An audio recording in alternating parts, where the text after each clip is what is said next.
We support an instant runoff or single transferable vote election. It's similar to current elections, but it produces more representative results. You still vote for your local representative, but instead of marking an X, you also have the option of ranking your choice 1, 2, 3. As counting continues, second and third choice votes for losing candidates are redistributed until one candidate has more than 50%.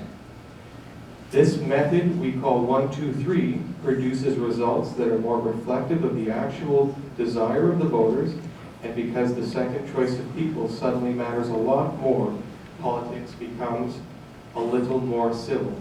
In addition to that, we're going to be reducing our number of MLAs from 87 down to 66. That would be pegged off of how many federal ridings we have. It would be equal to double.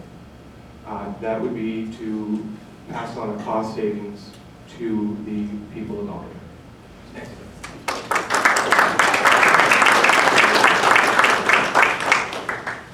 Good evening. I wish that the candidates would have more time to speak. There's a lot of intelligence out there, and we're lacking a lot of information that we really need. First of all, I'm disappointed that no candidate here talked about the most important industry in the world, which is agriculture.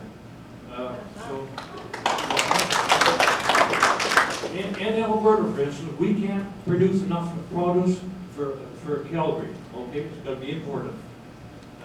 Sir, do we have your question as opposed to your opinion?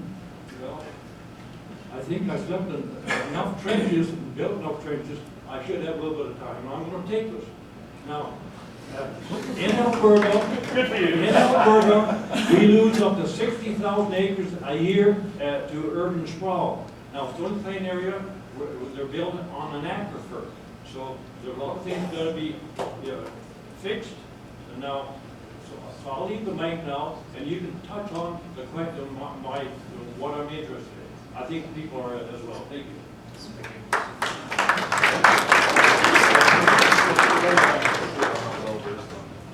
Thanks for the question.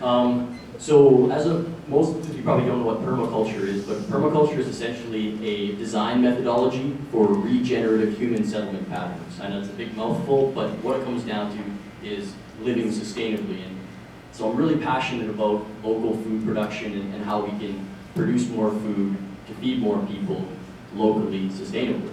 The Alberta Party has some really great priorities in terms of agriculture. We have to diversify our markets for Alberta's agricultural products. So value-added products.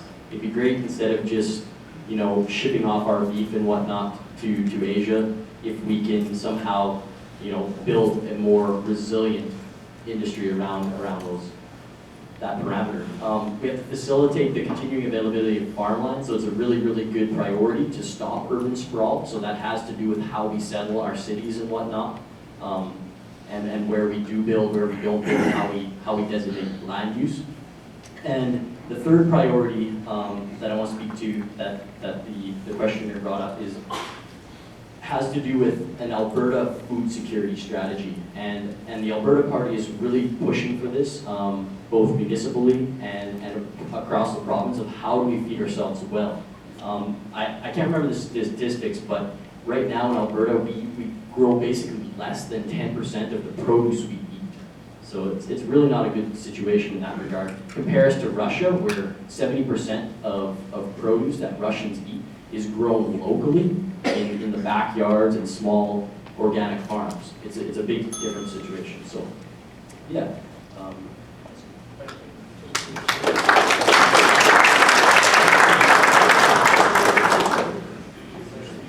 And you're absolutely right to point that out, sir. There's really nothing more important than the agricultural industry in this country. And in fact, we're one of only 6 countries in the world that actually produce more than we eat. And that's really something. And I agree with this young man. We need to diversify, and we need value added. It's not good enough to send our raw products and grain and beef elsewhere and have the processing done. And certainly that's something that I would encourage.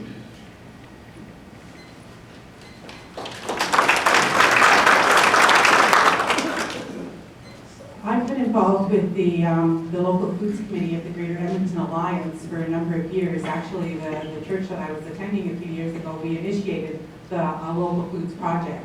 And since then, we've expanded that whole local foods team to involve the city of Edmonton in their agricultural land out in the northwest. Now they have a policy in place when they're looking at diversifying or rezoning that land, that they have to take in the question of food and agriculture and all of those issues before they can even consider rezoning that land for something other than agriculture.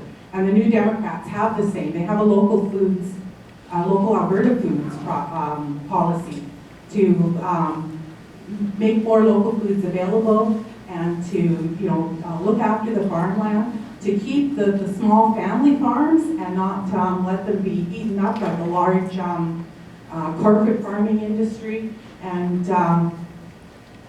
that's something that we've really been working on and pushing towards, and I was really excited to be able to have that opportunity to work with the city of Edmonton and to designate the rich farmland, because there's so much of it in Alberta. And like, I can remember coming out to Stony Plain 30 years ago, and like today you wouldn't even recognize it, the way that it's grown and sprawled, and just all of the cities and small towns in Alberta seem to be going in that direction. So we really need to save our agricultural land.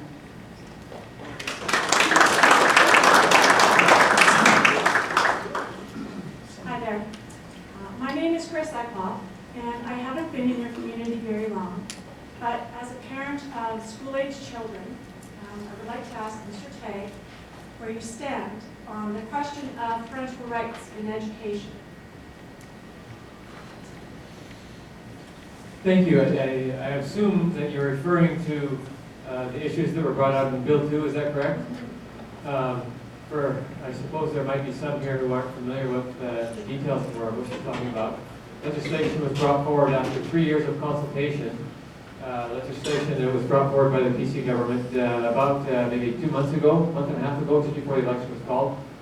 And in that legislation, if I've got it correct, and I won't have it verbatim, but it changed the way schools operated so that the teachers or the education system would have more rights in the teaching of children rather than parents.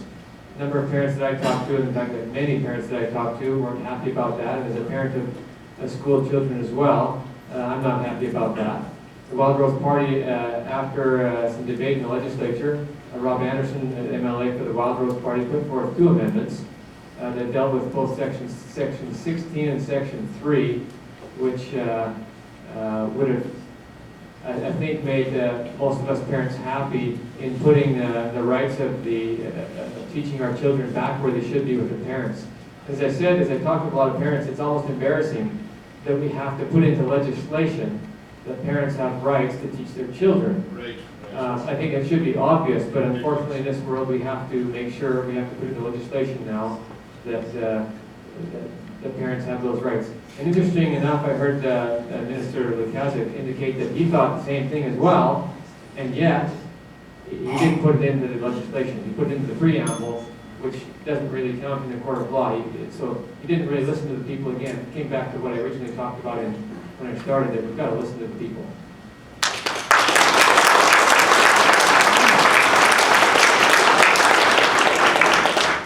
In fact, I support Bill 2, and contrary to what you just heard, it does not reduce the parents' right.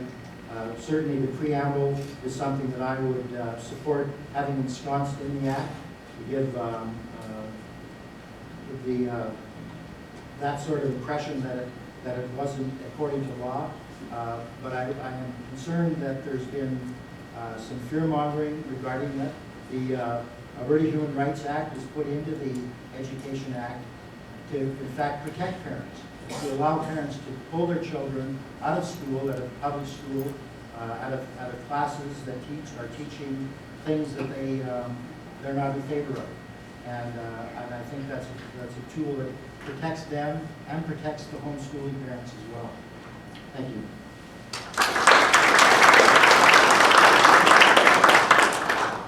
This might be outside of the normal process, but I just would like to ask that lady who just asked that question.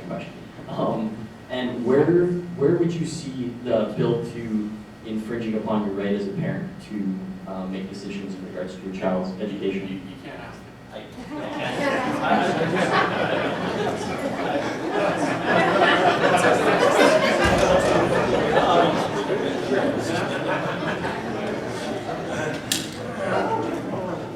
So much for democracy. Nice try. I have a question for each one of you. Same question. Would you present and/or support legislation that would ensure that MLAs vote for the views of their constituents against party lines without retribution from the party? And why do you think that?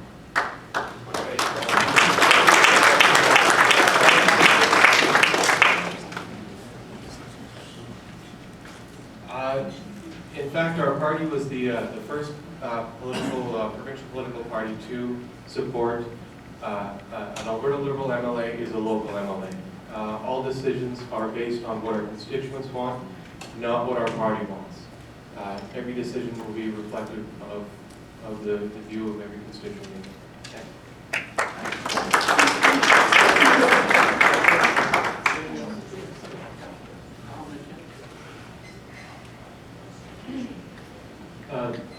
I think it's a very good question because the Wild Rose Party is firmly in favor of allowing what we call free votes on every issue in the legislature.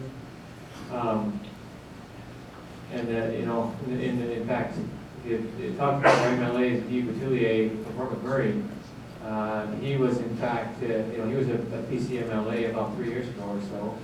And at the time, in the last election, he was promised through the party that they would build a long-term care facility in Fort McMurray that desperately needed one. About a year after the election, he pressed the party quite strongly to have that built and was told that it would be another 5 years. And just put off for another 5 years, and he didn't want to be quiet about it. He was standing up for his constituents. On his way back to Fort McMurray one day, Premier Stelmach phoned him and told him that he would no longer be a part of the party. And the reason he was getting kicked out of the party was because he stood up for his constituents. We accept and request that kind of activity, that we would stand up for our constituents. And the record of really any other party that's ever governed in this province has been anything but that.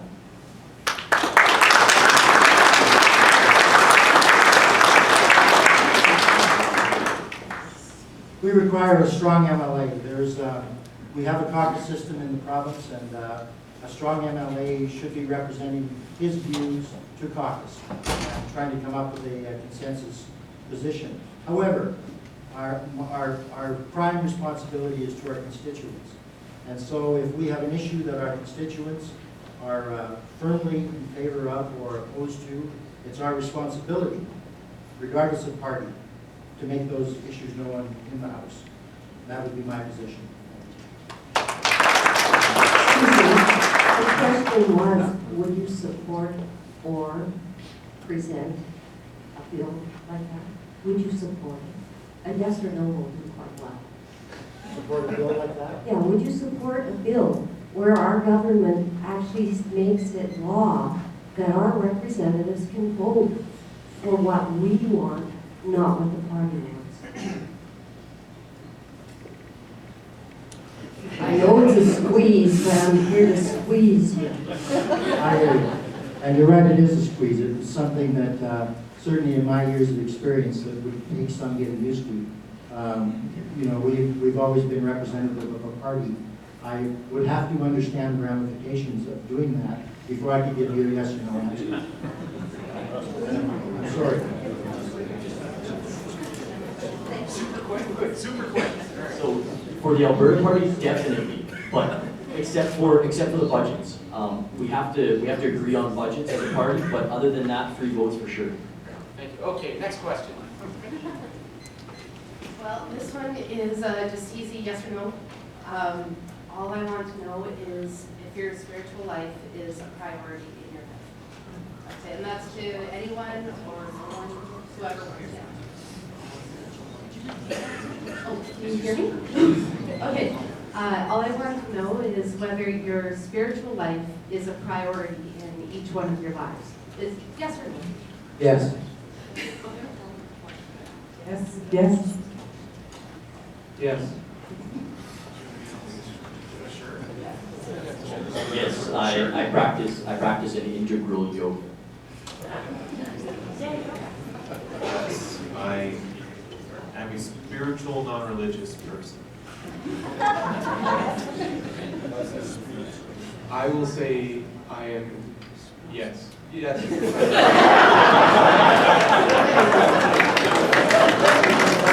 All right, our Q&A was supposed to go 50 minutes, so we got 10 minutes left, so we'll take 2 more questions from the floor. Well, I guess maybe 3 more questions from the floor, so I was going to read one, and then we'll wrap this up, so go ahead. I'll be brief. My name is Mark Deslett, and I'm undecided. I don't know yet. But my question to each and every one of you, or whoever cares to answer it, tell me, why should I vote for you? What is one comment that you would make to me that would convince me or encourage me to put an X by your name? Anybody want to take it? Feel free.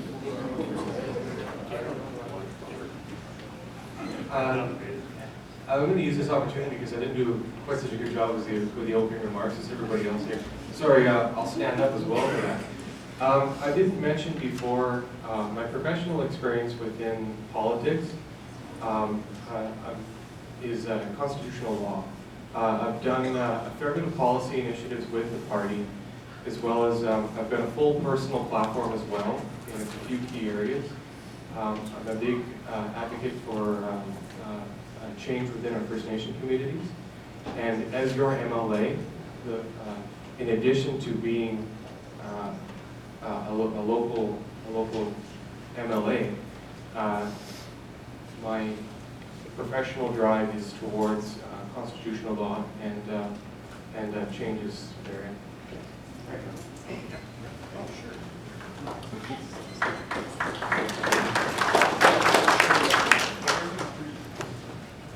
A reason you would vote for me, and I'm just would be to prove to whoever's elected here, I'm going to take a wild guess and say it's probably not going to be me, that you believe that the green movement is just as important as like being environmentally friendly throughout the entire province and always just as important as economic development.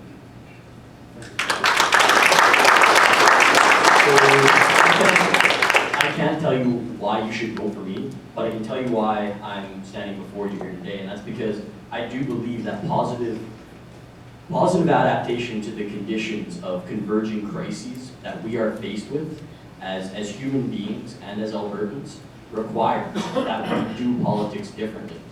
And I'm here because I'm willing to act in that capacity.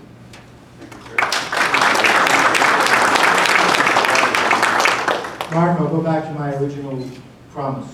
My original promise as MLA, I promised to represent you to the government, and not the government to you.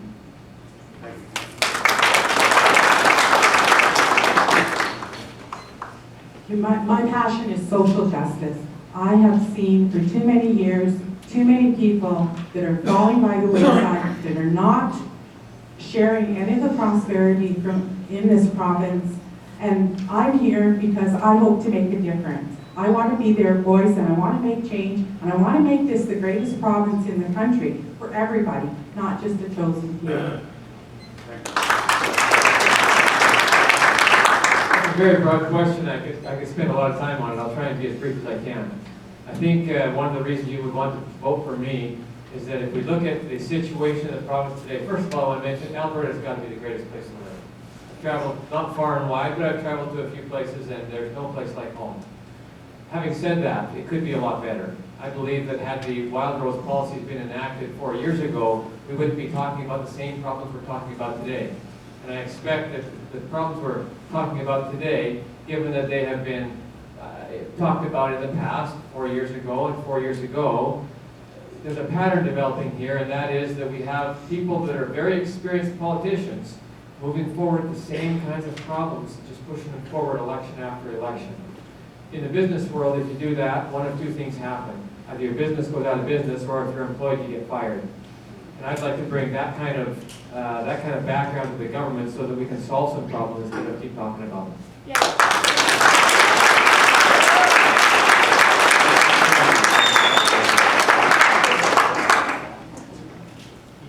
My name is Joe Pennant. I've been down here for 30 years. And last summer we had a great big couple on 48th Street. All these plans about getting it finished. We bought a whole bunch of land on 628. And now we hear the Conservatives aren't going to do it. I can believe the newspaper. Wild Rose are cutting back on infrastructure. So my question is, to you people, if you get elected, are we going to see 48th Street fixed up? Because if we don't, we're not going to drive on it. Who would like to answer?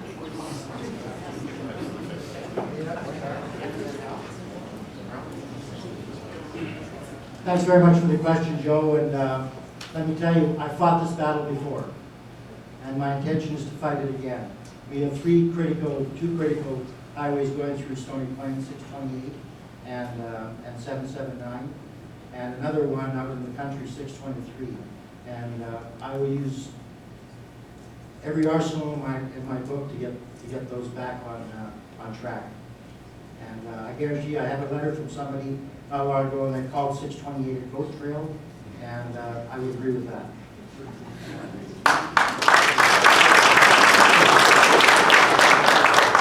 Hey, you're referring to our the Wild Rose budget that we brought forth the day after the PC budget was announced.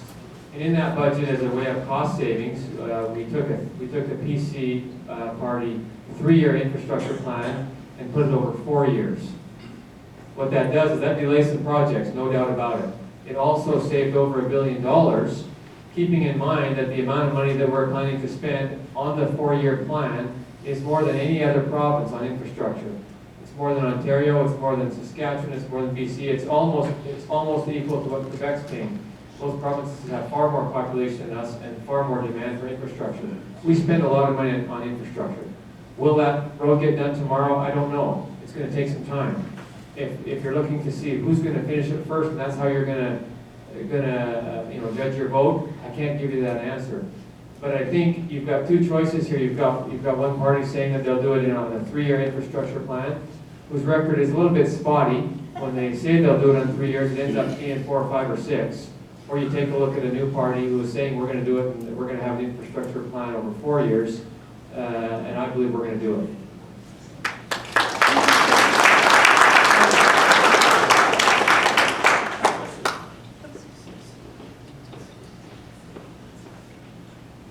Thank you. I have provided the text, what I'm about to read, to the Can you maybe summarize the text? Because that's quite lots of words there. Maybe give us a brief summary, then ask the question. The question doesn't make sense if I don't read it. Oh, well. Okay. Despite the publication of detailed guidelines for the use of photo radar by the Solicitor General for Alberta, which came into effect on May the 1st, 2006, these are not being enforced by the traffic courts since they do not form part of any legislation or regulation under the Traffic Safety Act. These guidelines were produced following a joint recommendation by the RCMP and the Alberta Association of Chiefs of Police to the MLA Policing Review Committee of the Legislature in 2003-4. The intent was to ensure that photo radar was only used in appropriate situations and locations to assist in traffic safety issues, not as a cash cow for revenue by the province, municipalities, and the private contractors used. My question is, if elected, will your party ensure that these guidelines are made enforceable in traffic court by the needed amendments to legislation or regulations? I'm certain a great many Alberta resident drivers would be supportive of this. Yeah. Or you could just slow down.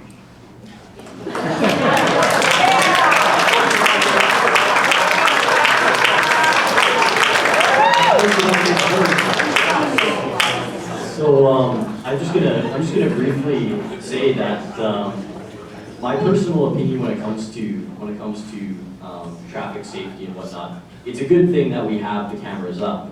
However, one of my pet peeves is pulling up to an intersection where it's controlled, there's a red light, so you have to stop. And it's in the middle of nowhere in one of the corners of Edmonton or around the capital region.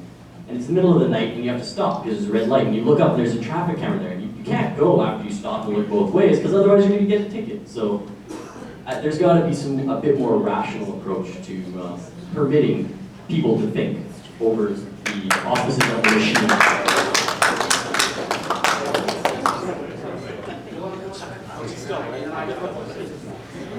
I must say I sympathize with you. I have some of my children in the room here, and they know that I have a heavy foot. But about a month or two ago, my office is not too far from here, just a few blocks from here. I drove from here to Staples, and I passed 2 camera, what do you call them, police officers with the camera tickets, and 1 radar trap between here and Staples. Now, personally, I think that's a little excessive. I'm not going to stand here, and honestly, I'll be honest, I don't even know what the party policy is on this. I haven't had the discussion. My personal thinking is, though, that we've got to regulate how much of it's done. I think in some areas it's done a little bit too much. It's also and that's why they do it.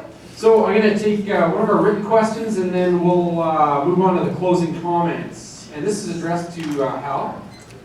And we can have some rebuttal as well if anybody else would like. How will a 2-tier health system affect the family doctor shortage? It's a loaded question. 2 issues there. One is the buzzword that someone we call 2-tier health system. Another one is how are we going to get more doctors? They are related somewhat.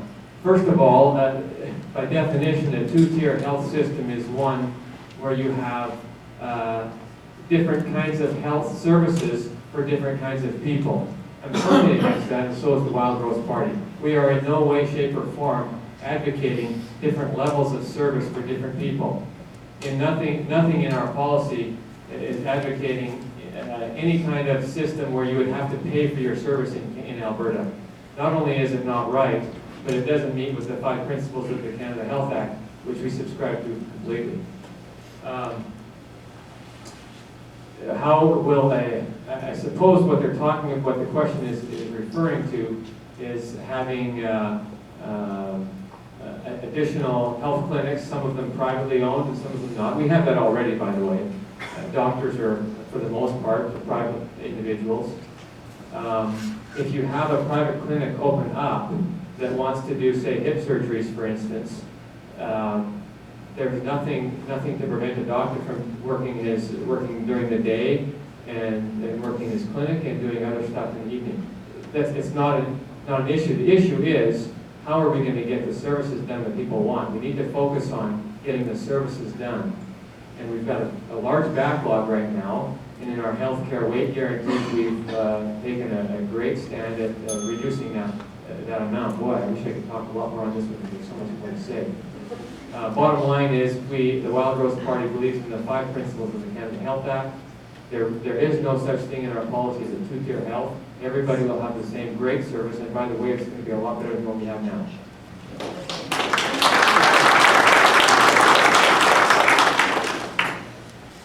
Well, I will have to disagree with Mr. Tagg because the Wild Rose Party has already talked about allowing people to get services outside of the public system, but using taxpayers' dollars to get those procedures done. Because Daniel Smith went and said it just a few days ago that if a person can't get the services they need here in Alberta, they can go to the U.S. or Mexico or to another Canadian province and get those same services done, and that those services will be paid for with the taxpayers' dollars. So how is that going to help our system when we're taking that money and flushing it out of the system? We need to have a healthcare system that looks after all Albertans, and not just those that have the money to go someplace else, to jump the queue, and to use taxpayers' dollars for, to get the services ahead of everybody else. Everybody is entitled to health care at the same level.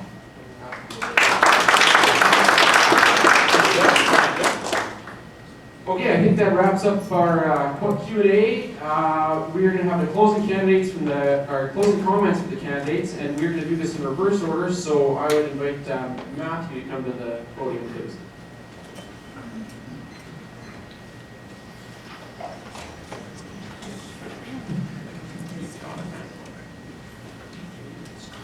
So, my concluding comments are pretty straightforward, just that the Evergreen Party of Alberta believes in a sustainable future, agriculturally, industry, and socially, and that really we're fighting the good fight. All right, thank you.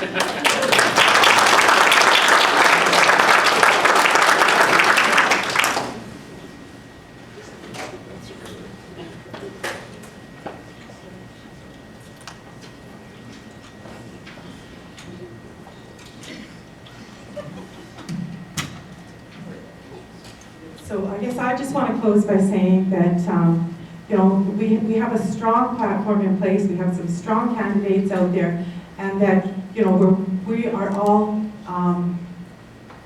deep in our hearts concerned about what is happening to this province of Alberta, and we need a government in place that's going to look after it. I'm a First Nation woman, and our culture is to look to the 7th generation. When we make a decision, it's not about what's going to happen to me today or tomorrow. It's about what's going to happen to the 7th generation. And we need a government that's going to take a look at that for Alberta. Thank you.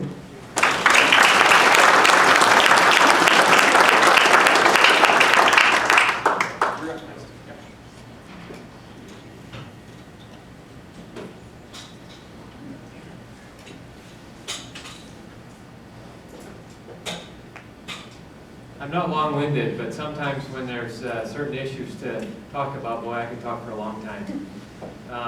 Just briefly on the issue of queue jumping and two-tier healthcare. Those are buzzwords that are I think used to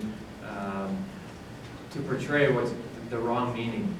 Like I said before, there will be no queue jumping. I didn't say that. There will be no two-tier healthcare system. The same service we're talking about will be available for all.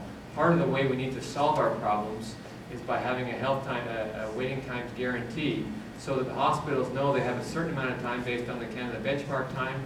If we haven't met that time, anybody and everybody who exceeds that time frame will have the opportunity to go somewhere else.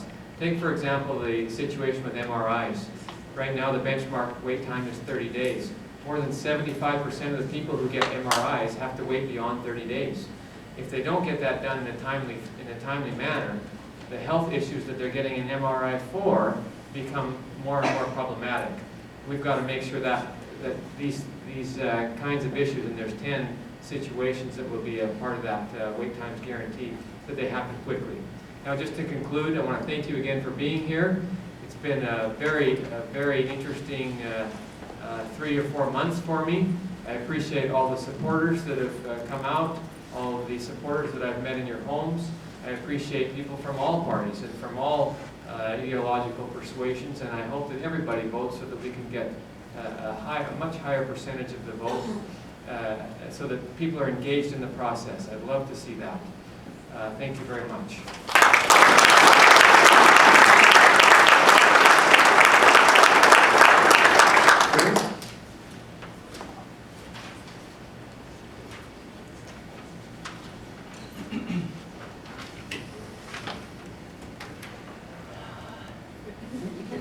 In my closing remarks, I would like to emphasize the historical importance and uniqueness of where we are in this 21st century, and encourage us all to think deeply about where we want to go. As we look at the world around us, we see a plethora of issues that are converging to create conditions of unprecedented difficulty in the lives of humans and the systems upon which we depend. Indeed, when we look beneath the surface of the status quo, we see that we cannot continue on the paved path of business as usual much longer if we wish to have a secure and prosperous human future. We need to do politics differently.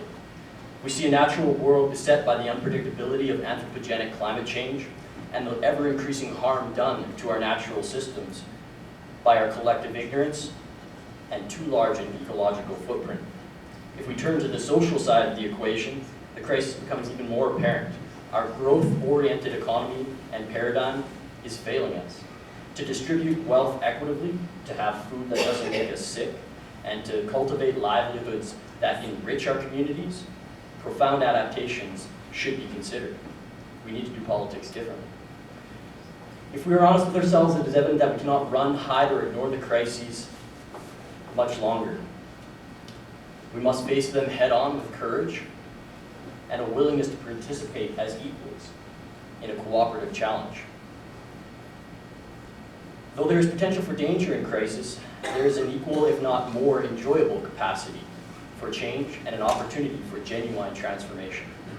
We can utilize the aforementioned conditions of this 21st century to build a stronger democracy.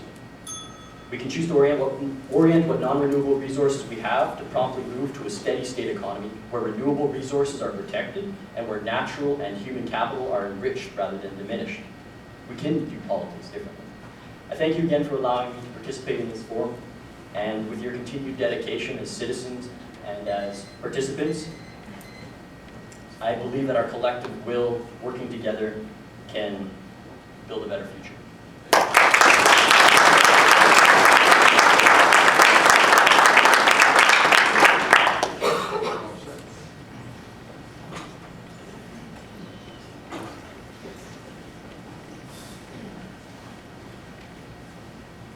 Guaranteed wait time. Sheesh, if you thought we were in trouble now. Well, you've heard all the candidates. Here's what we know for sure. The budget was passed prior to dissolution of the legislature. Some of the highlights included a commitment for no sales tax and no tax increase, increased funding for AISH, increased funding for seniors accommodations, long-term predictable funding for education in municipalities, key initiatives for environment best practices and monitoring. You know, much has been said about the performance of the government. Alberta's population has increased by 800,000 people in the last 10 years. To put that into perspective, that's the equivalent of the city the size of Edmonton. And imagine trying to provide the city the size of Edmonton with all of the health, education, transportation, accommodation, and infrastructure that goes with that in just 10 years. The extraordinary growth has been handled by the government in a responsible way. Has this caused growing pains? Absolutely. Is there a reason why some years we have a deficit? Yes. Is there a reason why our education and health system are overwhelmed? Yes. Do we continue to have the lowest taxes in the country? Yes. And do we continue to be the only province without a sales tax? Yes. People have spoken to me about the need for change. Well, progress is change. The reality is that Alberta has changed considerably in the last decade. We live in what I believe is the best jurisdiction in not just Canada, but the world. I am committed to open, honest, transparent government that is accountable to you.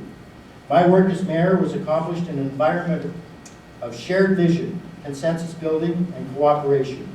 These are the skills needed at the provincial level. Again, as the Progressive Conservative candidate, I ask for your vote on April 23rd. Thank you very much.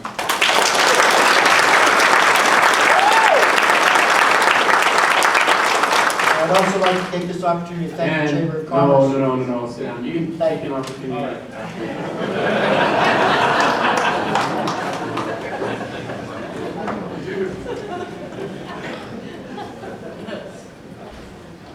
So the Alberta Liberal Plan it continues to be the only platform that is deficit-free and a balanced budget. And I would encourage every one of you to make sure to read our platform. It's about fiscal responsibility. We've achieved a balanced budget whilst eliminating tuition, eliminating school fees, and several other great initiatives. And when you go to vote, please vote for, sorry, I'm speaking away from the mic. When you go to vote, please vote for a local community building. Thanks.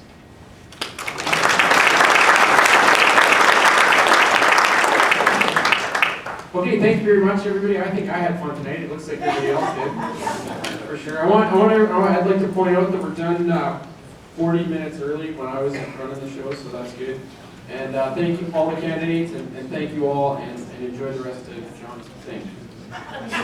Don't worry, I'll be even shorter. On behalf of the Chamber of Commerce and really the citizens of this area, I thank you for coming out.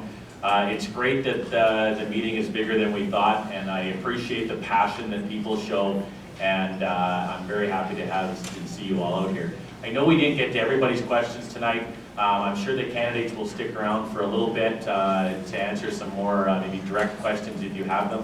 So other than that, I thank you. The election is April 23rd. If you're unsure of where to vote, I'm sure most of the parties can help you, but you can also go to www.elections.ab.ca. Where are the advanced polls? Is there an advanced poll in Stony? There are 2 advanced polls. One of them is in Stony Plain at the returning officer's office on 50th Street, and the other one is in Wapman at the arena. That's the only 2 advanced polls.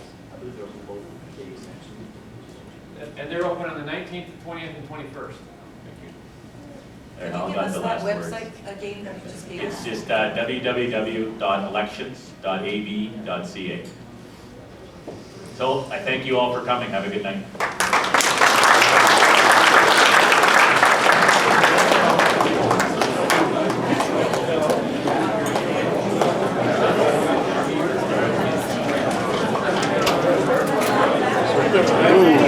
Watch that, watch that.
Well, no, all I need is draw veggies.